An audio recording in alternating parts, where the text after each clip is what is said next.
tayo ay magluluto ng chow pan. So, ito ang version ng aking chow pan. Ito ay carrots na hinimay-himay ko tapos ginisa ko lang. Ito ay bacon. Tapos ang ating pang-toppings ng ating chow pan. Wow! So, magluluto lang muna ako ng egg. Meron tayo ditong chow pan rice mix. Tapos binuksan ko na ang ating green peas, garlic, fried garlic, hajisho. So, ang ating itlog ito. Palit tayo ng kawali. Lagyan natin konting mantika. Kasi diyan ko piprituhin ang ating itlog. Ano, EJ? Wala ka. Yan. Do I need to be bongga? Bakit bongga? Tapos itlog. Ay! Yan natin ang kawan. Mag-scramble lang ako ng egg.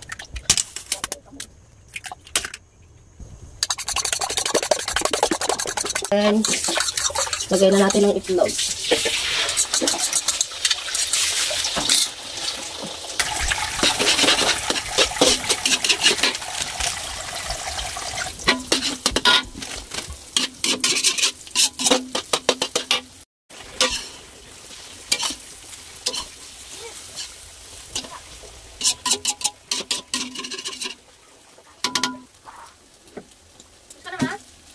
Hindi pa.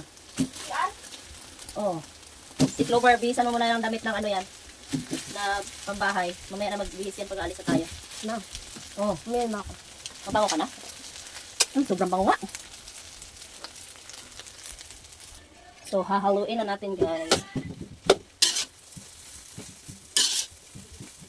Haluin natin. Halo din natin. Kasi may kanin. Ito kasi medyo may kulay dilaw.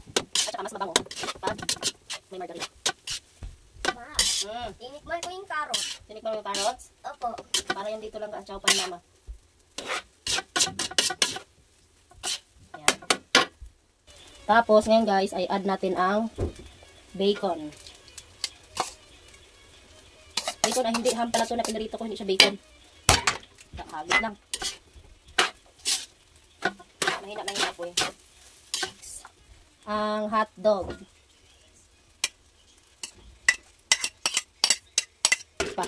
Tapos ang carrots. Ang ating pagsasangag. Halo-halo na lang.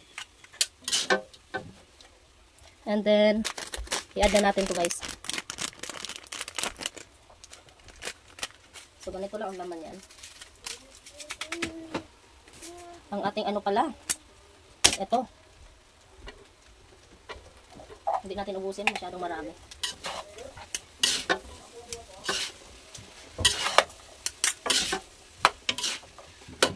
Tapos, maglalagay lang ako ng oyster sauce, guys. Para sa lasa. Konti lang. Tapos, maglalagay na ako ng bawang. Yung fried garlic. Sama na yan, no?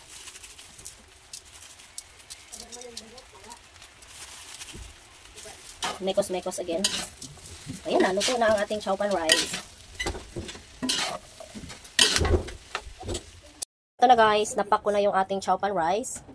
Ngayon naman ay lalagyan na natin ng siomai, na fried siomai din ang ilalagay natin.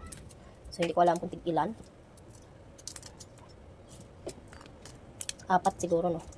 So 4. Tapos isang dumpling. So ganyan lang. So ayan na guys, nalagyan ko na ng siomai at dumpling. So ngayon ay tatakpan na natin. No, di ba? Napaka-convenient yung ating baon.